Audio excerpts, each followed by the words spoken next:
Hi friends, welcome back to my channel through a new blog. আজকে আমাদের মায়াপুরে second দিন। তো আমরা ঠিক করেছি আজকে পুরো মায়াপুরটা যেখানে যেখানে দ্রষ্টব্য স্থান আছে সেগুলো আমরা ঘুরে দেখব। তার আগে আমরা লাঞ্চের কুপনটা সংগ্রহ করে নেব। সেই জন্য আমরা চলেছি আজকে অন্য একটা ভবনে। গদা ভবনে এর আগের বার খেয়েছিলাম, তাই আমরা আজকে এসেছি গীতা ভবনে। তো গীতা ভবনের সামনে কি সুন্দর, সুন্দর করে সাজানো আছে, দেখছো ফুলের গাছ এত লাগানো আছে, খুব সুন্দর লাগছে জায়গাটা। যা জানতে পারলাম আজকে হচ্ছে একাদশী, সেই জন্য আজকে দুপুরের খাবারের মধ্যে ফল আর খিচুড়ি জাতীয় জিনিসই আছে। তো সেই জন্য আমরা ঠিক করলাম যে দুপুরের খাওয়াটা আমরা বাইরে থেকেই করব। তো সেই জন্য আমরা এগিয়ে গেলাম সামনের দিকে, একটা পার্কে দেখলাম যে সবাই খেলছে, এখানে নুপু আর অবন্তিকাকে একটু দোলনায় দোল খাওয়ালাম। আমরা এখন গোশালা দেখতে যাচ্ছি। হরে কৃষ্ণ হরে কৃষ্ণ। কালকে আমি আর বৈশালী দেখে এসেছি। রাধে রাধে। গোশালাটা মায়াপুরের সব থেকে অনবদ্য অ্যাট্রাকশন, কারণ এখানে প্রচুর ধরনের গরুর ব্রিড তোমরা দেখতে পাবে। মায়াপুরের মন্দিরের ভেতরের চত্বরটা বেশ বড়, তাই আমরা ভেতর থেকেই একটা টোটো নিয়ে নিলাম, কারণ এখানে অনেক টোটো অ্যাভেলেবল থাকে ভেতরের জায়গাগুলো ঘুরিয়ে দেখানোর জন্য।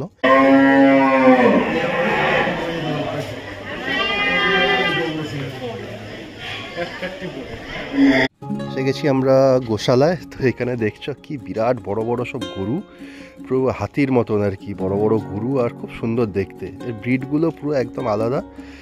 এখানে আমরা প্রচুর গরু দেখলাম, তবে আমাদের একটু আসতে দেরি হয়েছে, সেজন্য অনেক গরুকে সব চড়াই করাতে নিয়ে চলে গেছে। তো যে কটি অবশিষ্ট আছে সে কটা আমরা দেখলাম, কিন্তু তাতেই আমাদের খুব সুন্দর লাগলো। এই গরুগুলোর শিংগুলো দেখো, কি বিরাট বড় বড় শিং, আর খুব ওয়েল মেনটেন। এদেরকে খুব সুন্দর করে খাবার দেওয়া হয়, যত্ন করে রাখা হয়। এখানে তোমরা গোসেবাও করতে পারো, 100 টাকায় 5টা লাড্ডু দিচ্ছে। তো আমরা ঠিক করলাম অতসী আর নুপু একটু গোসেবা করবে। আসতে পারে, খাইয়ে দেবে।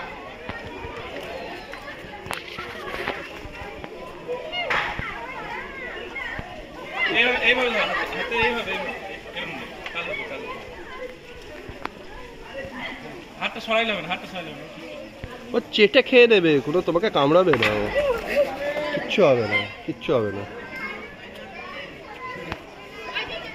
সবাইকে এক একটা করে খাও। সবাইকে দিয়েছি, 5টা আছে তো। আচ্ছা। আমাদের সাথে সাথে অবন্তিকা আর বৈশালীরাও গোসেবা করলো।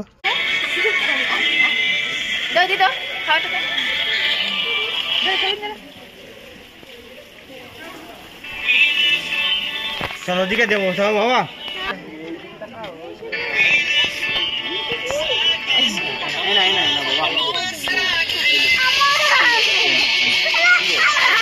ঠিক আছে, তুমি যাবে।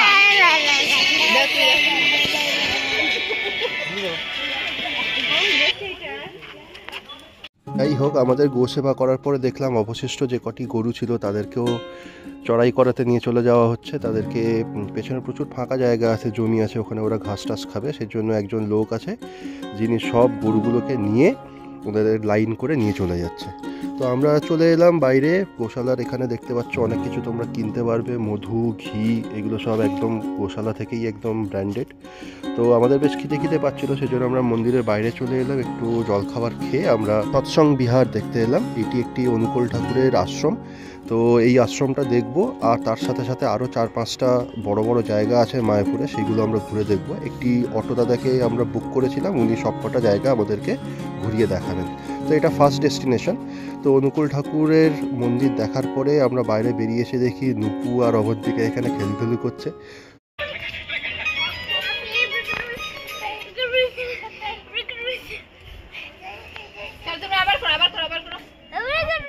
এরপরে আমরা বেশ কিছু মন্দির আর মঠ দেখলাম, অনেকগুলি জায়গা ছিল।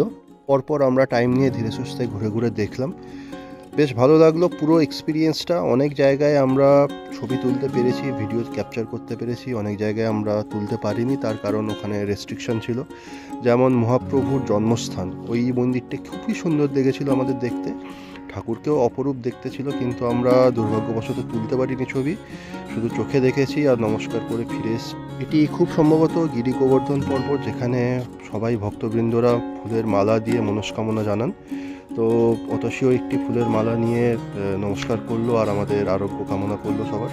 এরপর আমরা গেলাম ষড়ভুজ শ্রী গৌরাঙ্গ মহাপ্রভুর মন্দির দেখতে। এখানে দেখো কি সুন্দর একটি মূর্তি, এরপরে আমরা আরও একটি সুন্দর মন্দিরে প্রবেশ করলাম, যেখানে অতসী ধূপ আর প্রদীপ জ্বালিয়ে একটু পুজো করল।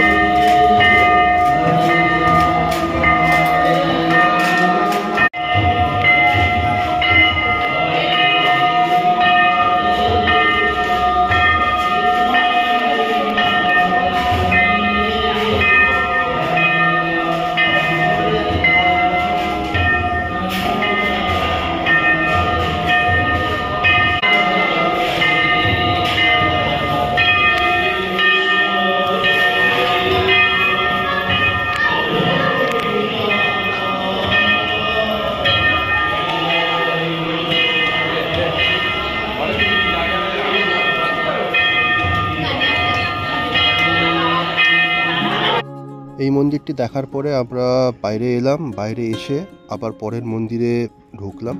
এই মন্দিরটিও খুব সুন্দর। এখানে কয়েকটি ঠাকুর আছে, যেটা ছবি তোলা নিষেধ ছিল, তাও আমি দেখলাম যে অনেকেই ছবি তুলছে, সেই জন্য আমি সাহস করে ছবি তুললাম।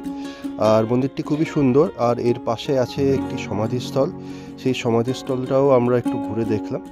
ছোট্ট জায়গা কিন্তু খুব সাজানো গোছানো, আর এখানে অনেক গাছপালাও আছে, খুব ছায়া আর কি। এমনি শীতকাল, তার মধ্যে বেশ হাওয়া টাওয়া দিচ্ছে। আর এখানে দেখো, এইখানে সব সমাধিগুলো একের পর এক আছে। তারপরে আমরা চলে এসেছি পরের মন্দিরে। এই মন্দিরটিও খুব সুন্দর দেখতে। এটি হচ্ছে মহাপ্রভুর জন্মস্থান, কিন্তু দুর্ভাগ্যবশত আমরা ভেতরে গিয়ে ছবি তুলিনি, যেটা আগে বলেছি। তো আমি জাস্ট মন্দিরের বাইরে থেকে একটু ছবি তুললাম, তারপরে ক্যামেরা বন্ধ করে ভেতরে প্রবেশ করেছিলাম। শ্রী শ্রী মহাপ্রভুর জন্মস্থান দেখার পরে আমরা চলে এলাম পরের মন্দিরে। এটি হচ্ছে শ্রী রাধা মদনমোহন জিউ এই মন্দিরটি। এই মন্দিরটিও খুব সুন্দর। বাইরের গেটটা দেখো, শ্রীকৃষ্ণ এখানে সুন্দর করে লীলা করছেন, দাঁড়িয়ে আছেন। আর মন্দিরের যে গঠনশৈলী আর সৌন্দর্যও কিন্তু খুব সুন্দর।